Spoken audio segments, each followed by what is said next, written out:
अपने घर में चोरी करते पकड़ गए। सब ग्वालों ने सलाह मिलाई है कि आज चोरी कहाँ करोगे? कन्हैया बोले आज कहीं नहीं जाएंगे, आज हम अपने घर में ही चोरी करेंगे। कहा ठीक है। अब घर में ग्वाल बाल जब घुस गए और जब घर में गए हैं, कब गए देख लिया जब माँ यशोदा घर पर नहीं है, मटकिया जो है वो सीके पर रखी है। दामा बोलो है कन्हैया माखन कैसे खाओगे? कन्हैया बोले ऐसा कर दामा तू नीचे लच जा, तेरे ऊपर मनसुखा ठाड़ो हो जाए और मनसुखा के ऊपर हम ठाड़े हो जाए, बड़े आनंद से माखन खाएंगे।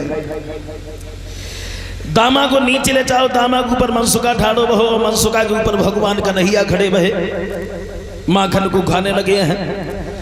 और जब माखन को खाने लगे हैं, अकस्मात माँ यशोदा का ना हुआ। और जैसे ग्वालों ने माँ यशोदा को देखा तो सब ग्वाल बाग निकल करके भाग गए। भगवान कन्हैया के हाथ से किसी तरह वो मटकी छूट गई और जमीन पर गिर करके वो मटकी टूट गई। भक्तजनों, ग्वाल बाल तो सब भाग गए, लेकिन भगवान कन्हैया पकड़ने में आ गए। माँ यशोदा बोली बाजी बा, जब कोई गोपी शिकायत लेकर के आई, मैंने आज तक उसकी एक भी बात नहीं मानी, और आज तुम रगे हाथों पकड़े गए हो, अब हम तुम्हें नहीं छोड़ेंगे। कन्हैया बोले मैया चोरी हमने नहीं की। तुमने नहीं की? नहीं। तब तक माँ यशोदा की नजर मटकिया के ऊपर पड़ गई। माँ यशोदा बोली है लाला जब तुमने चोरी नहीं करी तो जब मटकिया किसने फोड़ी है? कन्हैया बोले मैया अगर मटकी की बात है तो हमारी की बात सुना। क्या? अब बहाना बनाते हुए भगवान बोले मैया अपने घर में जो कजरी बिल्ली है ना, बोले हैं भगवान कि मैया घर में कजरी बिल्ली हर बेहद चोरनी दिखाती है।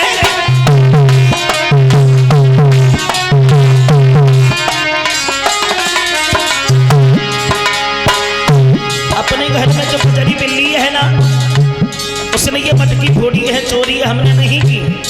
बोले हैं भगवान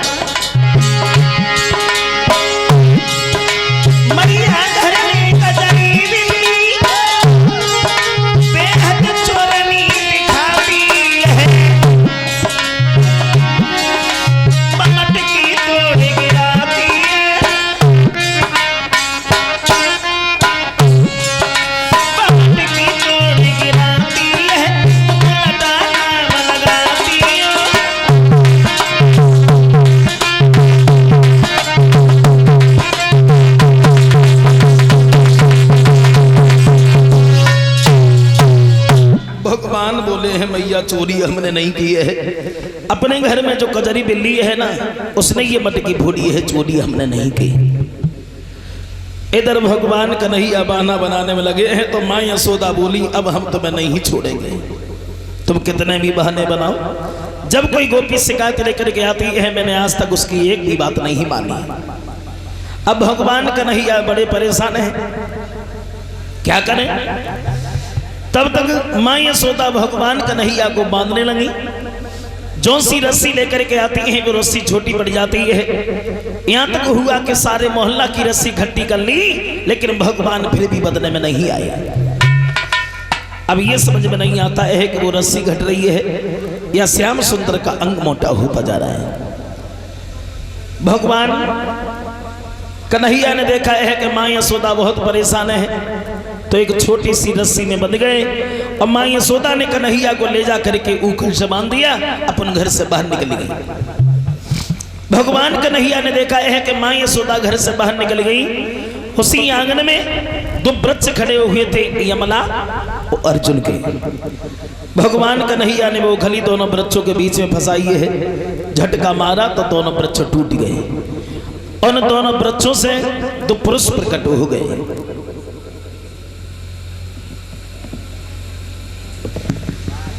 दो पुरुष जब प्रकट हो गए, पहले तो भगवान को देख करके बहुत हंसे, फिर बाद में बहुत रोए। साथ साथ एक बात और बताते चले, ये दोनों कौन थे और ये भगवान को देख करके हंसे फिर रोए क्यों?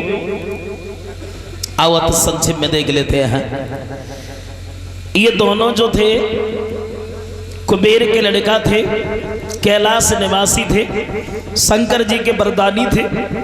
तब इनका नाम था नलकूबर और मणिग्रीव। लेकिन ये दोनों घमंडी बहुत थे। एक बार ऐसा हुआ कि दोनों घमंडियों ने मदरापान किया, शराब पी, और जब शराब पी तो शराब के नशा में बुद्धि खराब हो गई। दोनों घमंडी अपनी स्त्रियों को साथ लेकर के गए सरोवर में नहाने के लिए। सरोवर में जब पहुंचे हैं तो दोनों घमंडी अपनी स्त्रियों से बोले हैं, आज हम सरोवर में ऐसे नहीं नहाएंगे। फिर कैसे नहाओगे? तो दोनों घमंडी समझाते हुए बोले हैं,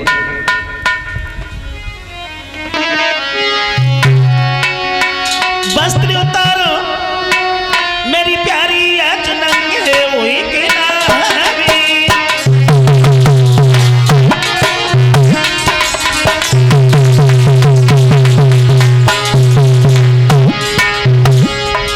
आज सरोवर में नग्न होकर के स्नान करेंगे।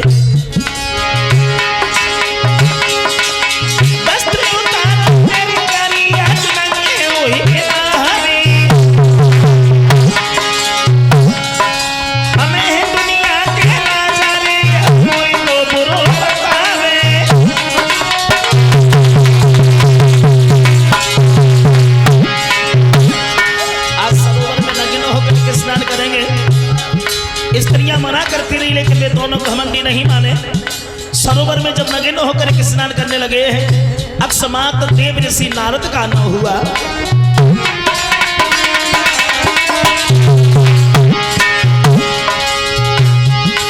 महाराज मनी जब खड़ी रही दोनों अपने यहाँ से छले उतारे, खुद भी लंगे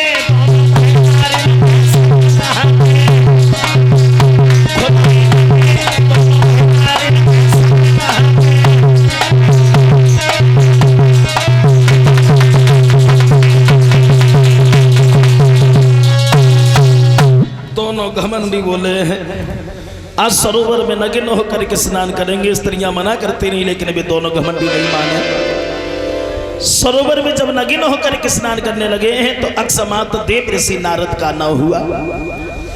स्त्रियों ने नारद को देखा है तो भाग करके वस्त्र पहन लिए, लेकिन वे दोनों घमंडी जल में नग्न ही वृक्षों की तरह खड़ी रही। और जब वृक्षों की तरह खड़े रहे, देव ऋषि नारद को क्रोध आ गया। नारद बोले हैं, मूर्खो, हमें देख करके तुम्हारी स्त्रियों ने वस्त्र पहन लिए, लेकिन तुम दोनों घमंडी जल में नग्न ही वृक्षों की तरह खड़े रहे। हम तुम्हें श्राप दे रहे हैं, तुम दोनों वृक्ष हो जाओगे, वृक्ष। भगवत श्रोताओ, दोनों घमंडी नारद के चरणों पर गिर पड़े का, नारद हमसे बहुत लंबी भूल हो गई, अब हमारा उद्धार कैसे होगा? जाते अनुरोध और विनती की है तो नारद बोले हैं, इंतजार करो, द्वापर में भगवान कन्हैया के हाथों से तुम्हारा उद्धार होगा। तो वही थे ये नलकूबर मणिग्रीव। पहले भगवान को देख करके हंसे, फिर बाद में बहुत रोए। हंसे क्यों? हंसे इसलिए कि तीनों लोगों के नाथ आज खुद बंधे हुए घूम रहे हैं, और रोए इसलिए कि प्रभु तुमने आने में बहुत विलंब किया है। इधर नंद बाबा ने देखा है, बिना आंधी आए बिना हवा चले तने भारी भारी वृक्ष टूट गए, तो अब हमें गोकुल में नहीं रहना चाहिए। पहले जो तुलसी का वन था, जिसे आज वृंदावन कहते हैं, गोकुल के रहने वाले ब्रजवासी वृंदावन में जाकर के बड़े सुंदर सुंदर महल बना करके वहां रहने लगे हैं। भगवान कन्हैया इधर अपनी बाल लीलाएं दर्शा रहे हैं। कंस उधर मथुरा में हैरान है, परेशान। जहां कंस बैठा हुआ था दरबार में, तो देव ऋषि नारद नारायण नारायण कहते हुए कि कंस के दरबार में घुस गए। कंस बोला, आइए बाबा जी बैठो।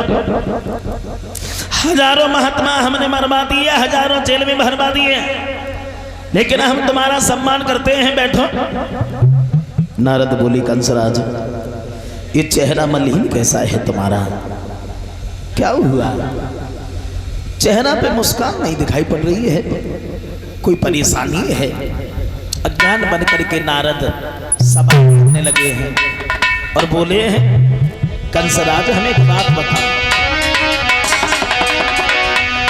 तो नारद ने कही है कंसराज, हो क्यों दशा बिगड़ती जाती है।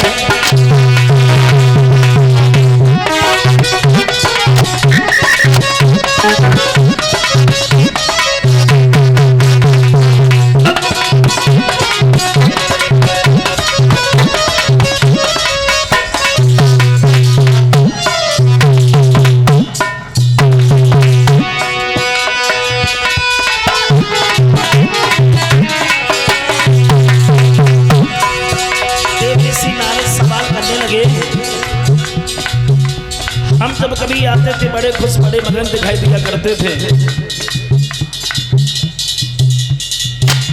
लेकिन आज ये चेहरा मलिन कैसा है। नारद बोले हे कंसा, क्यों दशा बिगड़ती जाती है। नहीं बसंत के खिलने से क्यों कली सुकड़ती जाती है।